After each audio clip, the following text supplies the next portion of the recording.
Motivational গল্প ৮। একটা বড় কোম্পানি ছিল। ওই কোম্পানি হঠাৎ করে ব্যবসায় লোকসান করে বসলো। এক দুপুরে সেই কোম্পানির কর্মচারীরা বাইরের ক্যান্টিনে লাঞ্চ করে ফেরার সময় অফিসের গেটে একটি নোটিশ দেখতে পেল। নোটিশে লেখা ছিল, আমাদের কোম্পানির লোকসানের জন্য যে ব্যক্তিটি দায়ী সে গতকাল মারা গেছে।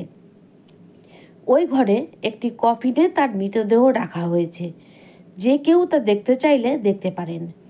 একজন সহকর্মীর মৃত্যুর খবর শুনে প্রথমে লোকেরা দুঃখ পেল, তবে এরপর তারা কৌতূহলী হয়ে উঠল এই ভেবে যে আসলে কে হতে পারে সেই ব্যক্তি। তারা সবাই ঘরে এসে একত্রিত হলো। সবাই ভাবতে লাগলো আসলে কে সেই লোক যে আমাদের সাফল্যের পথে বাধা হয়ে দাঁড়িয়েছিল। তবে সে যাই হোক, এখন অন্তত সে আর বেঁচে নেই। একে একে তারা কফিনের কাছে গেল এবং ভেতরে তাকালো। হঠাৎ তারা কেমন যেন বাক শূন্য হয়ে গেল, হতভম্ব হয়ে গেল, যেন তাদের খুব আপন কারো মৃতদেহ সেখানে রাখা ছিল। কফিনের ভেতরে আসলে রাখা ছিল একটি আয়না। যেই ভিতরে তাকিয়েছিল সে তার নিজের চেহারায় দেখতে পাচ্ছিল। আয়নার একপাশে একটি কাগজে লেখা ছিল, তোমার সাফল্যের পথে বাধা দিতে সক্ষম শুধুমাত্র একজনই আছে গোটা পৃথিবীতে, আর সে হচ্ছে তুমি নিজে।